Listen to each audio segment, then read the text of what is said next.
Okay, so I want to welcome everybody that's joining us outside of the class. So this is our conceptual illustration Sequa 311 class.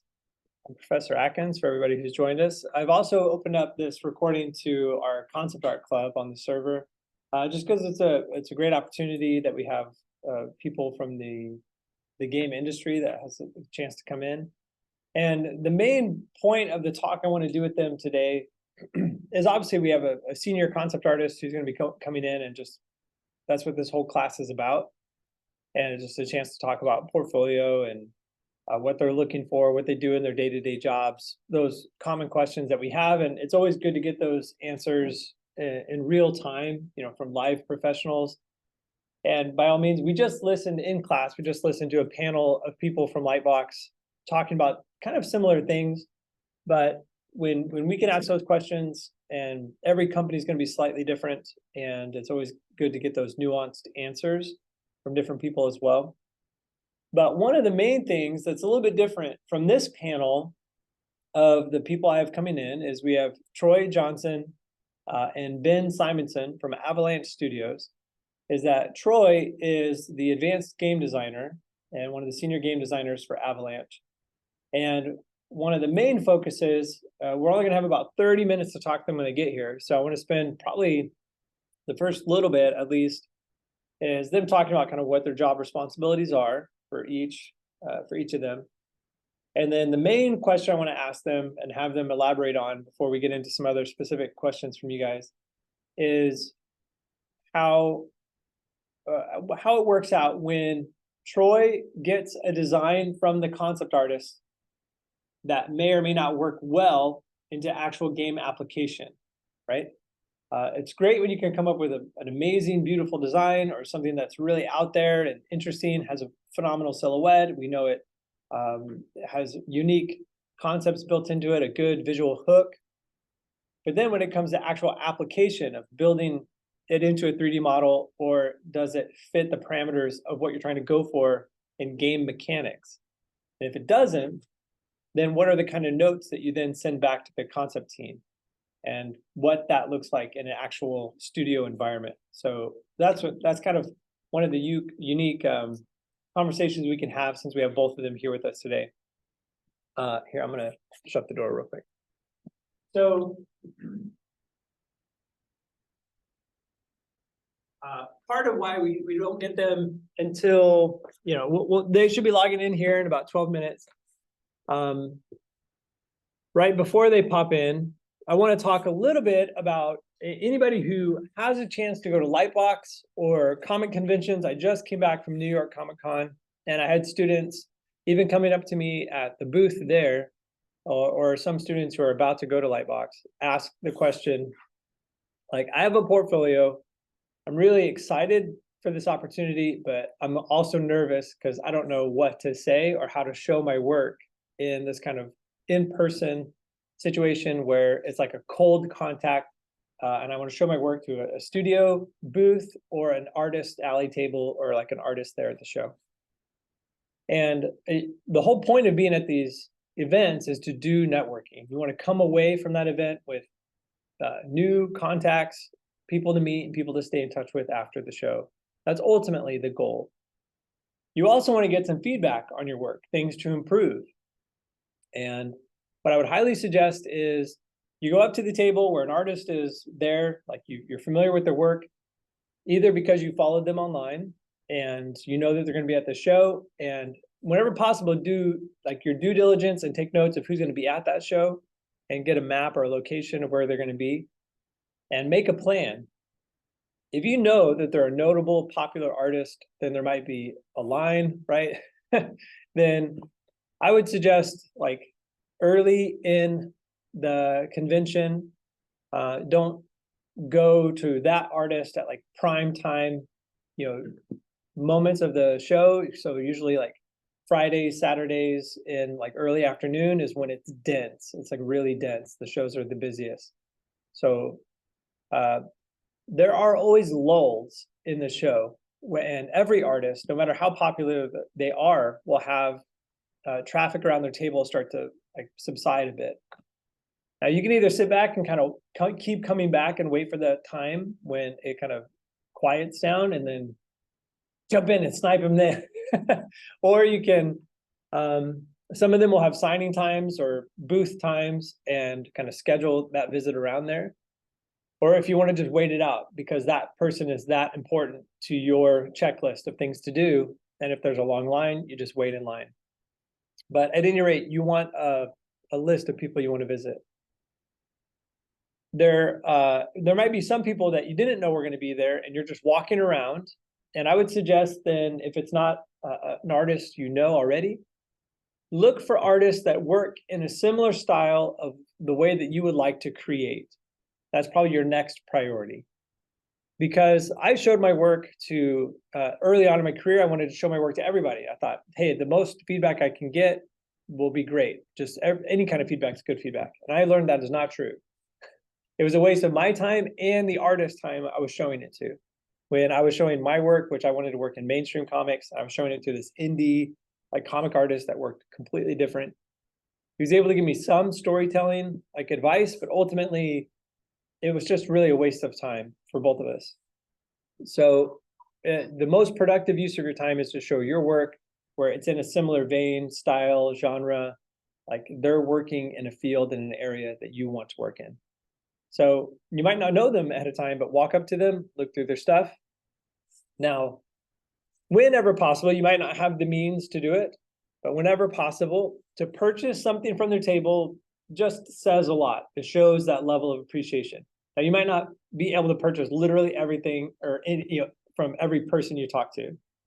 So if you don't, that's also fine. It's not like, hey, if I pay you, then will you give me feedback on my portfolio? That's not an exact exchange that happens. But if you like their work enough and you pay a little something to buy a sketchbook or something off their table, then honestly, they're way more inclined to give you more of their time, just because of that exchange that was made. Depending on the artist, that's also part of why they're there. They're there to show their work, to sell their work, but also just to network with fans. And they were in the same position you were, however long ago, earlier in their career. And somebody was doing the same thing for them that they might be doing for you in just a few moments. And so there's this pay it forward mentality. So they're very willing. Also recognize that just because somebody is a good artist does not mean that they give good critiques, right? They could be a pretty crappy teacher. They might not be able to explain themselves well or give good feedback. So either way, take notes. Now you can record it. You say, do you mind if I record our conversation just so I can take notes later? And they'll be like, yes or no. But typically I've always said yes, and I've appreciated it. Or take notes on a notepad. And if they see you taking notes or that you had the interest enough to record that conversation, it means that you respect the advice you're about to give them. And that makes a big difference. They'll appreciate that. Then, if you start hearing similar advice, I would say from at least 2 to 3 artists, that it's something you'll need to work on. If you start getting advice from somebody that seems like it's coming a bit from left field, or it's just a one-off, something that they seem to nitpick on, that could be very subjective advice. It could be opinion, it could be based on their style, or just the way that they produce artwork. That doesn't mean that it's wrong or bad advice or something to ignore entirely, but just recognize there is a difference between subjective, opinionated feedback and objective feedback that is just going to help you improve as an artist overall, like general feedback. And typically, if you hear it multiple times from different artists, then that's objective feedback. That's something that you just need to improve on. So what I'm saying is not every artist is going to be a great critiquer, is going to give you great advice. And typically, those who aren't very practiced in explaining themselves or very good at looking at art and recognizing what needs to improve and being able to explain themselves and how to improve it, they tend to rely more on subjective advice. Like, oh, this is how I would do it. And then you get more subjective critiques. Okay. The better people who critique or give feedback are really good at spotlighting what's going a little wrong, how to fix it, and we'll give you like at least 2 or 3 options as far as how to move forward. And those are tend to be more objective critiques. After the feedback, then generally you're gonna, if at all you can find either their social media, say, what's the best way to contact you after the show? I would love to keep in touch with you and show you new work as I get it done. And then they just provide you whatever they're comfortable with as a means to stay in touch. And it could be a personal email, it could be their social media and a way to send you a message and be like, do you want me to just tag you on a gallery post? Could I send you, a direct message or something like that? And they'll let you know. And that's not being too pushy. Again, that's why they're there, to connect with people as well.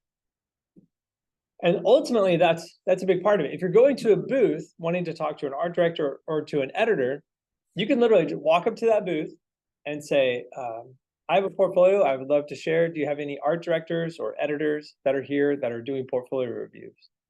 It's that simple of an introduction. And they say yes or no. Some are there just to sell stuff. Like they're just a retailer and they might be a large brand name company, a producer. Like at comic conventions, you would have Marvel or DC, Scholastic, HarperCollins, or somebody like that. And they might not have any editors there. They're literally just selling books or doing panels. But we went to Mad Cave and they were a publisher and they had plenty of editors. They're like, oh yeah, if you have stuff, I'll look at it right now. And it was like, boom, they would just drop everything and do a portfolio review. So when I was at a gaming convention in Indianapolis, it was very similar. I would just walk around, show my portfolio, and I would just ask, do you have art directors here looking at portfolios? Some did, some didn't. Some had portfolio times. Sometimes you might have to fill out a cover letter and then drop off a leave behind portfolio. When it comes to leave behinds, it's probably good to have 3 options. Some might be a physical business card. Some might be a QR code that links to either your ArtStation or your website. That could either be printed or on your phone, just as something that they could scan real quick. And then a physical paper leave behind. That's becoming less common, but there's still some benefits to having at least a few of those copies for people that might want to take them. It's not very likely that you'll get a lot of people that are going to want a physical leave behind. That just doesn't happen too often, where they want more things to take home from the convention. That's not cool, like toys or swag. They're like, oh, here's a stack of portfolios I was given. Like, oh man, I have to carry this in my carry-on now. More likely, they'll just take a picture of your contact information and then save that for later. But the one benefit, though, is I was at a SCAD booth at New York. One of our alumni dropped off a physical copy of their portfolio and then had to leave. And so we had that at the SCAD booth. Then another company came by, we were chatting with a contact I'd had for years. And he said, you know what, we had somebody on a book. They're really falling behind. They're not going to be able to finish it. And we're not really happy with their style. We want somebody with a grittier style. I was like, oh, it's amazing you mentioned that, because literally somebody just dropped off this portfolio. Woo! And I had the physical leave behind, and it was exactly the style they're looking for. They're like, oh my gosh, this is fantastic. And I was able to put that connection together because I had the leave behind. And it worked out great. And they left, they had their contact information on the leave behind and everything. And that wouldn't have happened except like we had a SCAD booth, the alumni gave us a leave behind, and SCAD became that networking connection. So it still works, it's still beneficial. That could not have happened otherwise. Like potentially I would have thought of that student, the next day or whenever it was that publisher came by, but the fact that I had that just to give them was so immediate, it was helpful. So those are just a few things. Obviously we'll have Troy and Ben are going to be logging in here any minute. I wanted to kind of introduce the two of them just real quick. So Troy graduated from Utah State with their game design company, and they have a phenomenal game design company there. And his first work was with Avalanche. He's been working with them for the entirety of his career now. And some of his early work with them was with Disney Infinity and coming up with the logic system of link things together. And then we also have Ben, who it looks like has just logged in. Hey, Ben. And I'll let let these guys introduce themselves too. So Ben is working as one of their advanced concept artists as well. Ben, is Troy on yet? I don't see him yet. So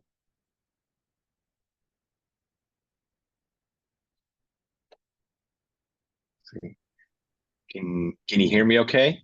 oh, it looks like you're muted. But I can't hear you. Me too. Is that working? No, that was on my end. Okay, now I can hear you. Okay, good. No, I don't see Troy yet. Okay. All right, very cool. So because we do have a little bit of limited time, Ben, I want to thank you so much for joining us. So we are in, especially early morning for you. Like I know you're just like getting right to it. So I really appreciate it. We are in the conceptual illustration class here at Savannah College of Art and Design. So this is one of our SEQA classes, or sequential art department, but we have a lot of crossover between sequential art, illustration, game design, animation. They're all very storytelling driven departments. And so we have a concept art kind of minor in our illustration department. But as a elective in our SEQA classes, we do conceptual illustration where we're designing characters, vehicles, props, environments, basically building a pitch packet with all of the world building elements that you would kind of need in your portfolio. So that's kind of what the class is here.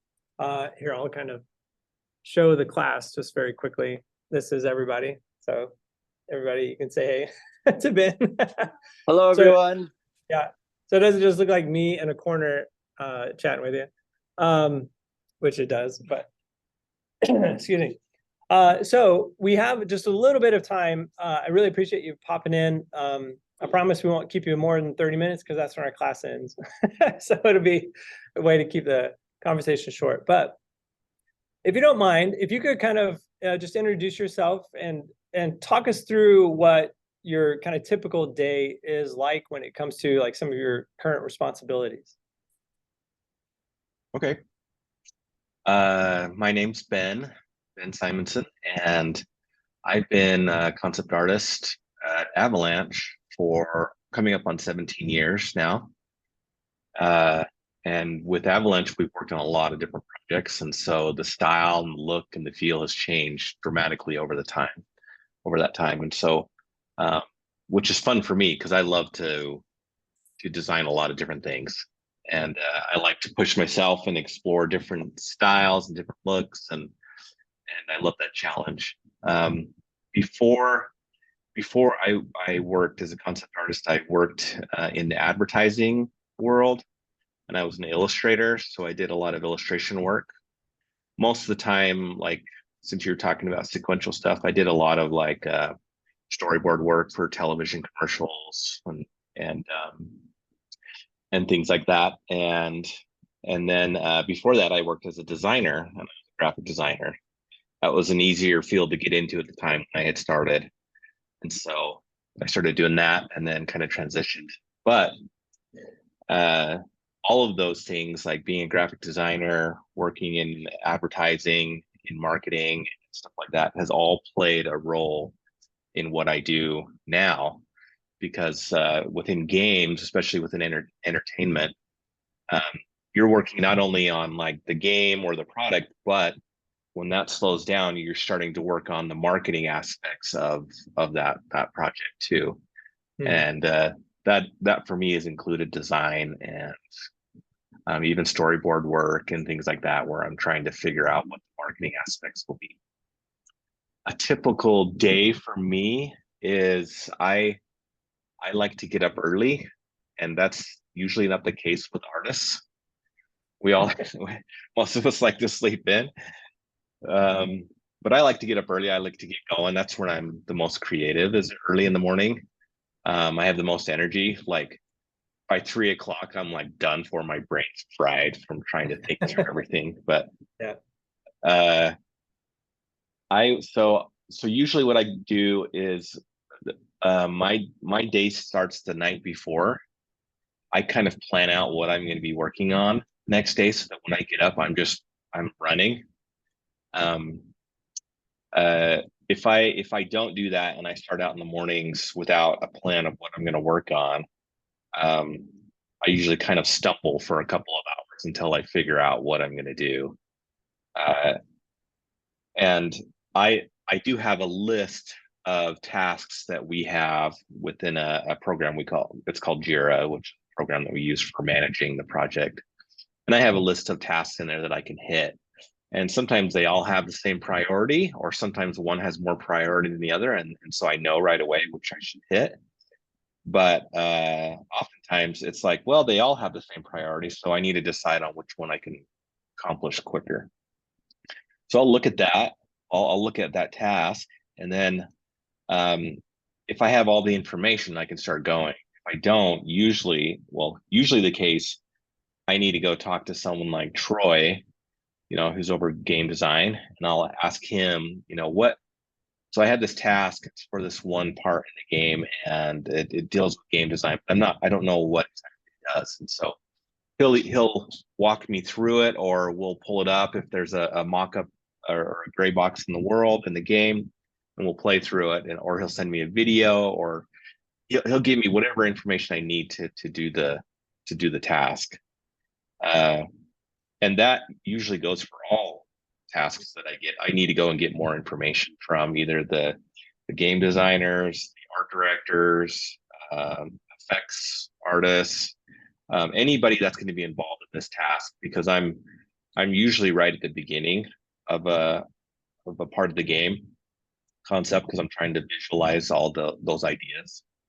Mm-hmm. So I'll go gather all that information, and then I will sit down and I'll start to brainstorm what I think those things, how I think I can solve that visual problem.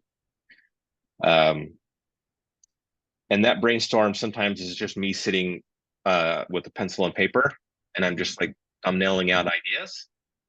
And then, or sometimes we're with the team, the concept team, and we'll all be tackling this one problem together.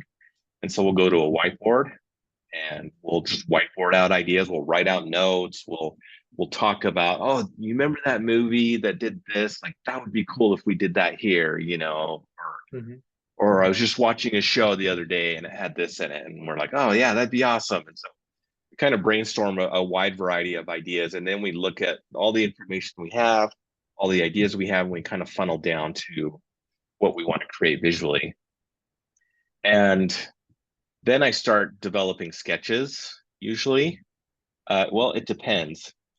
So sometimes, like, for example, in our game, Hogwarts Legacy, it's everything in the world is based off of realism, or it's grounded in something that already exists. And so sometimes I can solve a visual problem just by doing some reference searching.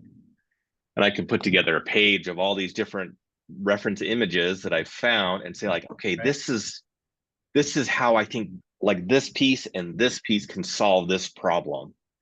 And I'll show that either to the team or to Troy or the art director. And this is even before I do any real sketching.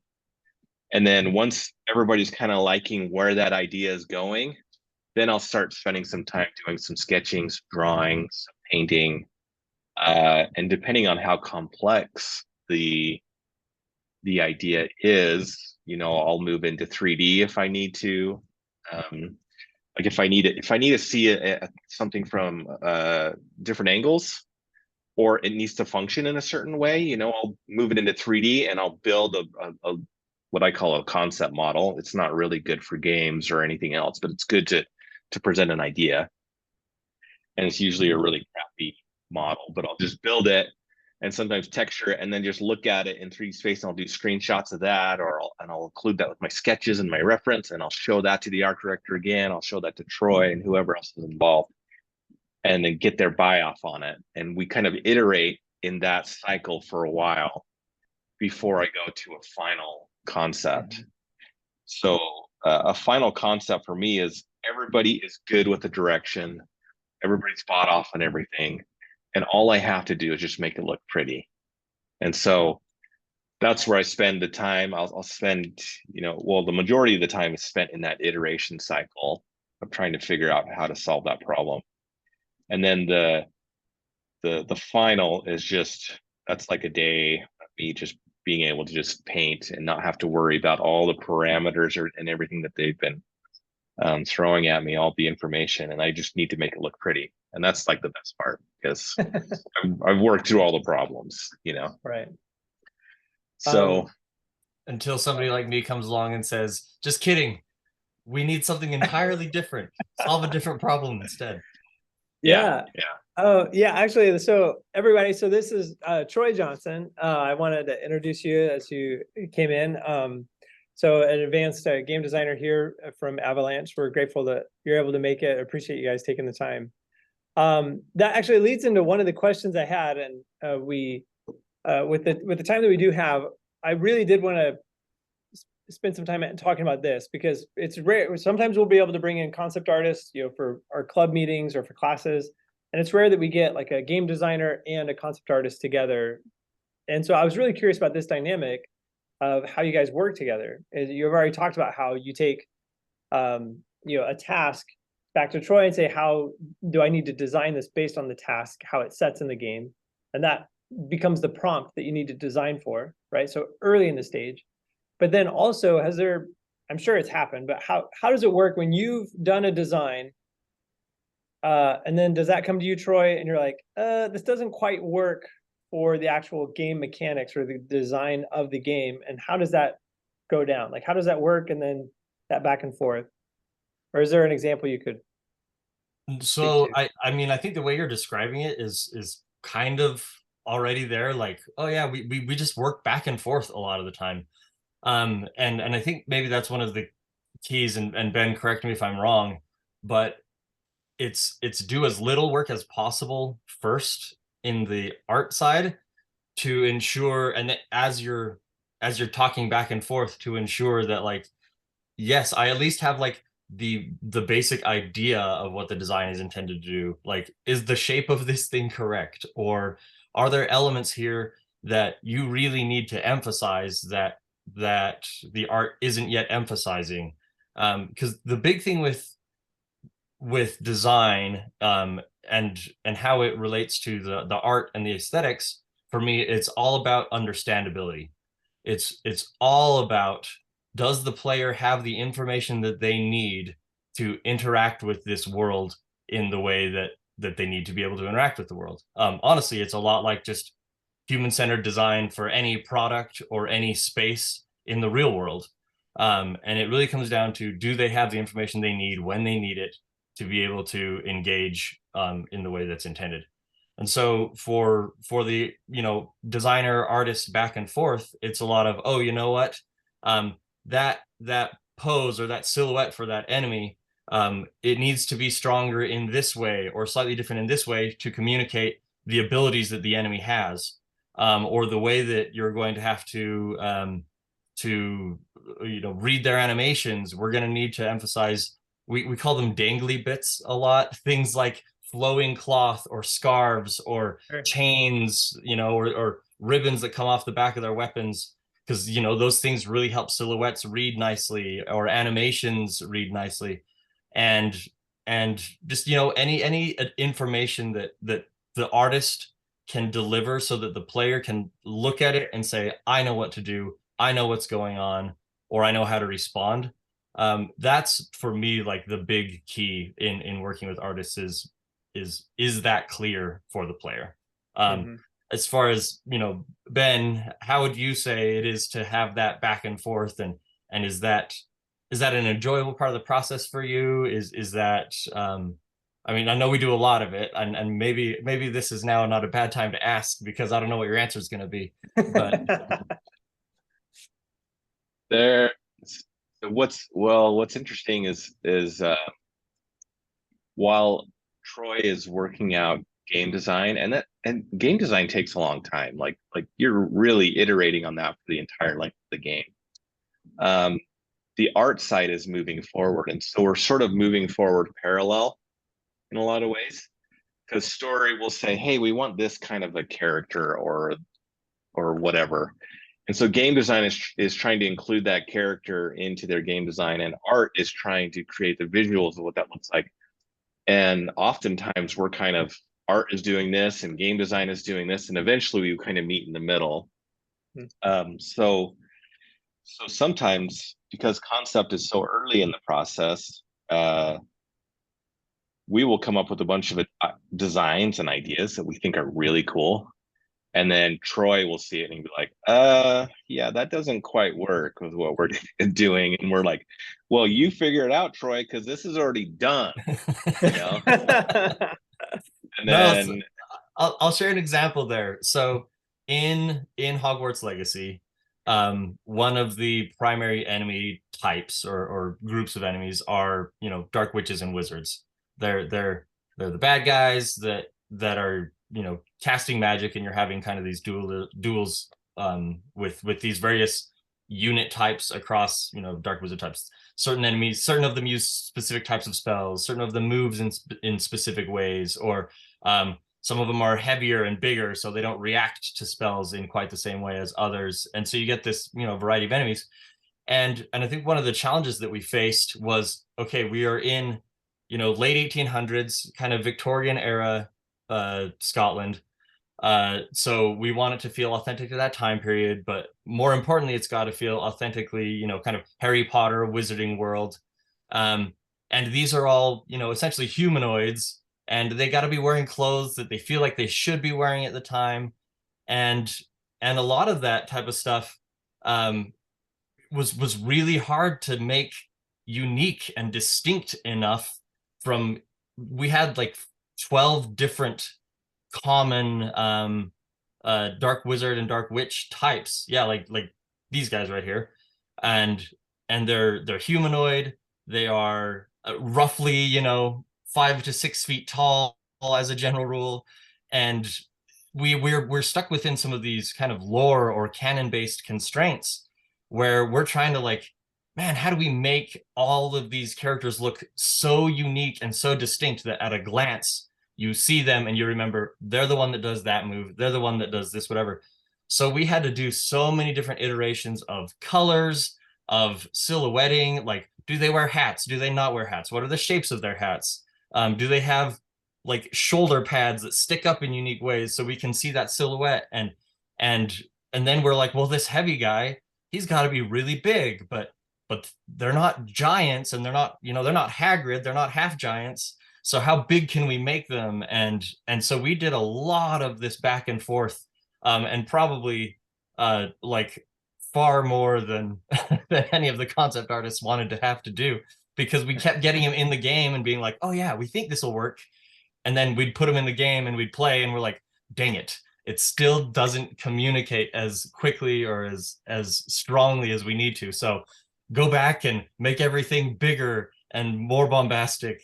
But then they looked out of the style that we needed with this kind of realism approach. And yeah, it just took a lot of work. And I am very, very grateful for the patience of the concept art team on our Dark Witch and Wizard enemy process. So well, one thing I'm really curious about, Ben, so as we were kind of looking through, you know, even just what you have on your ArtStation, for example, with Hogwarts Legacy, I mean, you were jumping around between character design, environment design, creature design, props. Like, as a lead artist, is that within your purview? You really have to do everything. How large is Avalanche in regards to how many people do you have working, or in various art teams? Do you have people devoted to one discipline, or is it really you've got to do it all? So we used to have a much bigger concept team, and over the years people have gone to different studios and things, and we just haven't replaced them. But we need to. We don't want to overburden you. Yeah, I mean, so ideally, well, I wouldn't say ideally. I say the way that I think about it, my perspective is that if you have a team of concept artists, which we currently do right now, we have 4 concept artists in Avalanche, that can do anything. you can really move pretty quickly with a team like that. Mhm. Because if one of us was specialized just in character design, eventually character designs kind of dry up at some point. They're done, they're in their game. And if you can't, do an environment piece, or you can't do some sort of design element or a puzzle or something like that, you're kind of sitting around twiddling your thumbs. And we did originally have concept artists that were just character guys. That's all they did was characters. And this was in the Disney Infinity days. And it made sense in Disney Infinity because we had so many characters, and a lot of times characters were the focus of that. So that made a lot more sense. But in a game like Hogwarts Legacy, we need artists that can do a lot of different things. And so it really kind of depends on the studio too, in the project. You know, if it is a character centric project, then it makes sense to have artists that are just focused on doing characters, or artists that are just focused on doing environments. But when you have a smaller team, smaller studio, smaller team, you need artists that can do lots of different things. Yeah. So I guess that kind of answered one of the questions we had, which was when submitting a portfolio to a game studio with interest of concept art, they were asking, should I have only focused to a specific subject like people, environments, props, or should I have a mix of everything? What if everything isn't your specialty, right? So what if like there are weak points of your portfolio that maybe is vehicles, or if environments are like okay, but you obviously you're really strong at creature and character, and environments are there, but not like your best pieces. Would you say still keep them in your portfolio or not show them at all? I would still keep them in. I have my specialties that I feel like I'm stronger at. I wouldn't say I'm very good at character design. I feel like I enjoy and more proficient with environment work and like puzzles and things like that. So, but I would include it if like, don't include anything that you're not proud of. Right. But if you're proud of this environment piece that you worked on, include it, because it really depends on the studio you're applying to. If they're a big studio and they have people that are just specialists in certain area, then don't include it. Right. Especially if you're going for just the character design. But if you're going for a small studio, they need artists who can do everything, so include it. Right.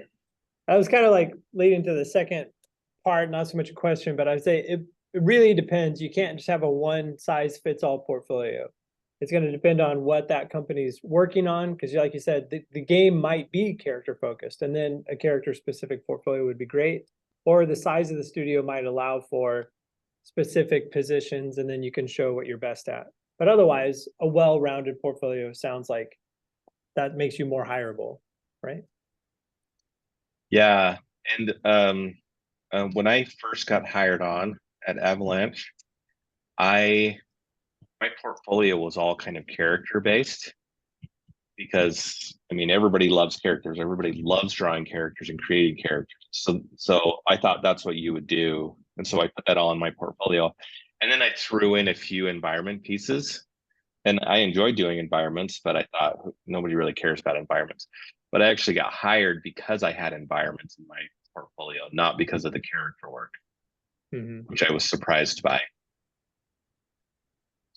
And that kind of brings up like a earlier thing you mentioned was switching styles, right? So Avalanche went through this huge change when kind of Disney Infinity went its way. We don't have to get into all that, but just overall. And then the acquisition of the IP for Hogwarts Legacy, like that's a huge style change, which can be very refreshing. But what was that like as a studio to go from something so vastly different, right? That different shape language, and having worked on something like Disney Infinity to something so realistic like Hogwarts Legacy. Yeah, well, we actually when we got the green light to go ahead with Hogwarts Legacy, we actually were going to do it in a stylized look. And so we spent about a year designing stylized version of the game. And it was pretty clear that from that year, after that year, it was pretty clear that we weren't going to be able to do this game the way we wanted to in a stylized look because it was going to be too big. And this kind of goes back to that reference thing that I had mentioned, is like when you're working on a stylized game, everything has to be visually designed by someone. When you're working on a game that is based on realism or has a realistic look, you can get away with like a photo reference of things like castles, for example. Like if I was going to design a castle in a stylized look, I would probably spend a few weeks just concepting that and designing every texture and designing every nook and cranny of the way this thing looks in this stylized look. But as in a realistic game, I can provide like 10 photographs of what this thing looks like and then a sketch of the basic shape, and I'm good. And so when we bring in a lot of outsourcing studios, it's really hard to find someone that can match a stylized game. It's hard to find artists that can do that because most of the time that style is based off of one artist or a handful of artists' work. And but realism, anybody can do realism with the right tools. So I don't know if that answered your question or not. Yeah, no, it's interesting because it's I think at a glance people might assume a stylized approach is easier just because it's shape language and stretched and maybe not as refined in its final presentation. But yeah, with that approach to like what you can reference, that makes a lot of sense and speed. What about you, Troy? Like, what was the main difference for you? So what's interesting is at least my personal opinion, I was like, I'm loving that we're going stylized early on in the project. And as a designer, one of the things that you have to do, like from the beginning to the end of every project, is focus test, play test, usability test with your audience as often as possible. And I was like super jazzed about like the stylized look. I was like, yep, this is right. Realism is lame. Realism is boring. Like this was what was in my head at the time. And but when we really looked at it from the design perspective and we actually like focus tested and asked our potential users and stuff like that, like realism was exactly what our audience wanted. And they wanted it to feel more epic than our current stylized approach could be. So I think it's interesting from the art side. It's like, I don't know, this is impossible to do it in a stylized version. But from the usability and the research side, it was our audience wants it more realistic anyway. And so I had to like change my mindset and really do better to understand the value of the realistic approach. And at this point now, it's like, well, yeah, of course we made the right decision. Like that's exactly what our game needed. It needed to feel, magical it's a weird to make a magical game, but you're talking about realism. Yeah. But for what is real and what can be real and presented as feeling lifelike, I definitely needed to shift my mindset and how I thought about and approached it. And so even as designers, right, you're not always right first. I think you're almost never right at the beginning is kind of how I think of it. And you're designing for an audience. You're not just designing for yourself. And that's got to be part of your process.